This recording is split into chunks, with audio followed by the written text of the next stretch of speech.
प्यारे विद्यार्थियों, आइए जानते हैं बहुत ही कम समय में कक्षा 10वीं का संस्कृत का पहला चैप्टर मंगलम के बारे में। इस पाठ में कुल 5 मंत्र लिए गए हैं और ये पांचों मंत्र उपनिषद से लिया गया है। क्रमशः ईशावास्यो उपनिषद से, कठोपनिषद से, मुंडकोपनिषद से और श्वेताश्वतरो उपनिषद से लिया गया है और ये सभी मंत्र पद्य के रूप में है। इस पाठ में बताया गया है कि परम पुरुष परमात्मा की महिमा का वर्णन सभी जगह प्रधान रूप से गाई गई है।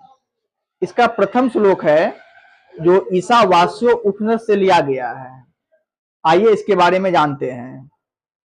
हिरण्मयेन पात्रेण सत्यस्यापिहितं मुखम तत्वं पुष्ण पावृणु सत्य धर्माय दृष्टये।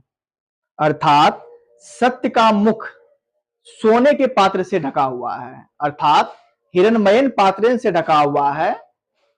हे प्रभु, सत्य धर्म की रक्षा के लिए आप इसे हटा दें।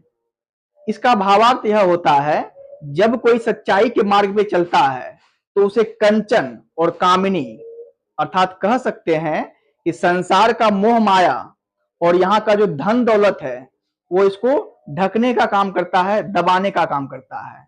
जो भी व्यक्ति इस माया और मोह में नहीं पड़कर इस स्वर्णमय पात्र को हटा देता है वही सत्य के मार्ग पर चल सकता है। इसका दूसरा श्लोक कठोपनिषद से लिया गया है जो इस प्रकार है।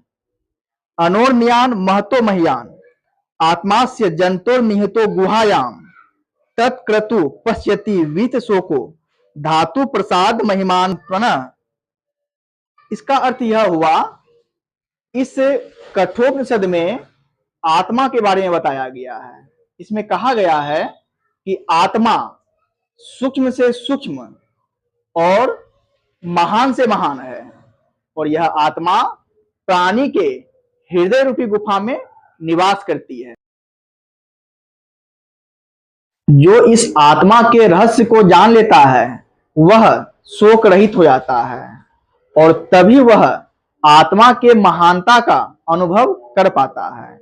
इसका तीसरा उपनिषद जो है वो मुंडको उपनिषद है और मुंडको उपनिषद से ही इस मंत्र को लिया गया है। सत्यमेव जयते नानृतम सत्येन पंथा वीततो देवयानः येना क्रमत ऋषयो ह्याप्त कामा यत्र तत् सतस्य परम निधानम। इस मंत्र में बताया गया है कि सत्य की सदा जय होती है, असत्य की जय नहीं होती है। सत्य के मार्ग पर चलकर ही देवलोक का मार्ग प्रशस्त होता है। ऋषिगण इसी सत्य के मार्ग पर चलकर ही सत्य के परम धाम को प्राप्त करता है। इसका चौथा मंत्र मुंडको उपनिषद से लिया गया है जो इस प्रकार है।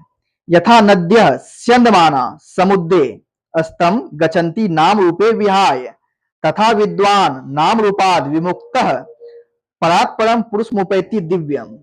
इसका अर्थ यह हुआ कि जिस प्रकार नदियां अलग अलग दिशाओं से आते हुए समुद्र में मिल जाती है और वह अपने नाम और रूप दोनों को छोड़कर समुद्र में मिल जाती है, ठीक उसी प्रकार विद्वान पुरुष अर्थात ज्ञानी पुरुष भी अपने नाम और रूप से विमुक्त होकर उस परम पिता परमेश्वर दिव्य पुरुष में मिल जाते हैं, अर्थात उसे प्राप्त कर लेते हैं। इसका पांचवा श्लोक श्वेताश्वतर उपनिषद से लिया गया है जो इस प्रकार है।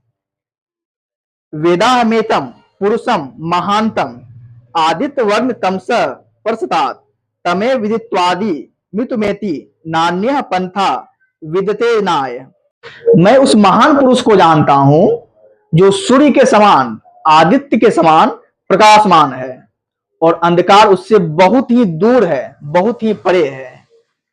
जो इस पुरुष को जान लेता है मृत्यु उससे बहुत ही दूर रहती है और इसके सिवा मुक्ति को पाने का और कोई दूसरा उपाय नहीं है। तो अभी हम लोगों ने जाना मंगलम चैप्टर के पांचों मंत्र जो कि 4 उपनिषद से लिया गया है। इसके अभी हम लोगों ने सभी अर्थ को जाना। प्यारे विद्यार्थियों, अगर आपको ये मेरा प्रयास थोड़ा सा भी अच्छा लगता है तो आप एक सब्सक्राइब जरूर करेंगे, ऐसा उम्मीद है हमें, और अपने दोस्तों के पास भी शेयर करेंगे। आपका एक सब्सक्राइब ही हमें मोटिवेट करता है इस तरह का वीडियो बनाने के लिए। ठीक है, मिलते हैं इसके बाद।